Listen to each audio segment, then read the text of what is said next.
va au parc, mais tu connais la douille, mon fils, dans 1 heure on est parti, on doit partir. 1 heure passe, il joue, il kiffe, il a passé un bon moment. 1 heure est passée, mon fils rentre. Combien va réagir le fils? Encore 5 minutes.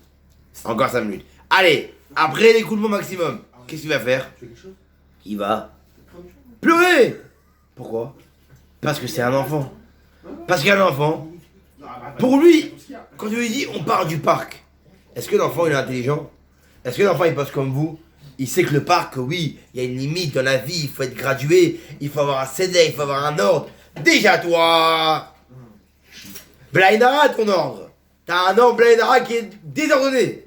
Alors lui, tu crois qu'il connaît rien à la vie. Tu crois que lui, il comprend que le parc, il y a une limite, frère? Donc il n'arrive pas à comprendre. Donc quoi qu'il arrive, quand tu vas lui dire on arrête ton kiff, il va pleurer. Sache, quoi qu'il advienne, l'enfant qui pleure pas, c'est pas un enfant. C'est un enfant qui est surdoué. Et toi, qu'est-ce que tu fais?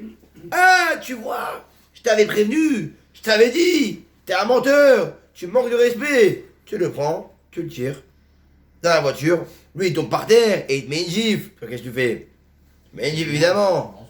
Tu mets rançon évidemment. Œil pour œil. Et tu rentres dans la voiture, tu nous fais voir à de regard jusqu'à la maison. À la maison, je te punis pendant 1 semaine. De quoi? De PlayStation évidemment, le meilleur exemple du monde. T'es puni d'une chose qui de base interdit. Allez, Hazak, tu es puni d'un truc qui de base pourri. T'es puni de PlayStation. Donc regarde, c'est l'éducation. Genre, c'est quoi vraiment une punition?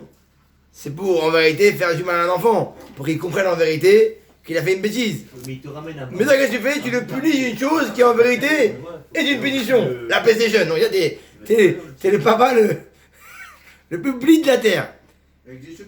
Est-ce que t'as... Et à la fin, ton fils t'a écouté. Il est rentré à la maison. Tu l'as pris. I am a boss. C'est moi le papa ici, hein? T'as vu, hein? On regarde pas avec moi, hein? C'est moi le boss ici, mon fils, hein? La prochaine fois, c'est toi, hein? Mais la prochaine fois, ça va être la... Mais comment c'est possible? Et moi, j'ai des tuiles de coups, il a pas compris. Je vais crier. J'ai répondu rapidement. Parce que Habibi, encore une fois, un enfant est un adulte sans cerveau.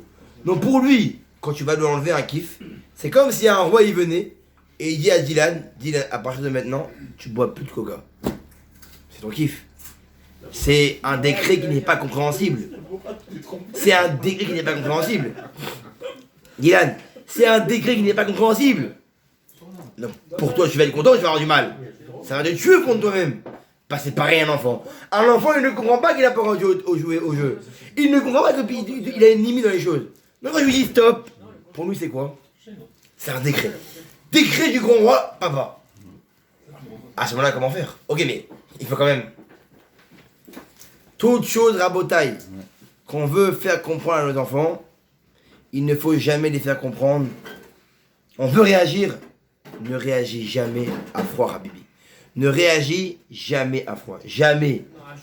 À chaud, excusez-moi. Ouais. Toujours, dans le cas du parc par exemple, rentre dans la voiture. Parle à ton enfant. Mon fils, tu comprends. Tu as fait une bêtise. C'est pas bien ce que tu as fait. Et là, rabotaille, quand tu fais ça, là oui, tu as une chance que peut-être il va comprendre. Que peut-être oui, il va en vérité évoluer. Pour ça, rabotaille, il faut faire toute cette prudence à ce niveau-là. Vous êtes des maris, des papas, des travailleurs, il faut mettre votre tête en haut du cœur. Savoir que vous êtes les boss, mais avec, il faut être les boss de la tête. Et ça, c'est ce qu'il dit ici. Ceux du Mishkan, ils avaient la tête sur le cœur. Et quand on a ça, automatiquement, on peut gérer sa vie. Mais quand on devient une femme rabotaille, on ne peut plus rien gérer. On est un sentimental, on est un fainéant, et on n'avance pas. Il y a pas l'histoire de Ish, Esh, la femme qui remplace la semence. Oui.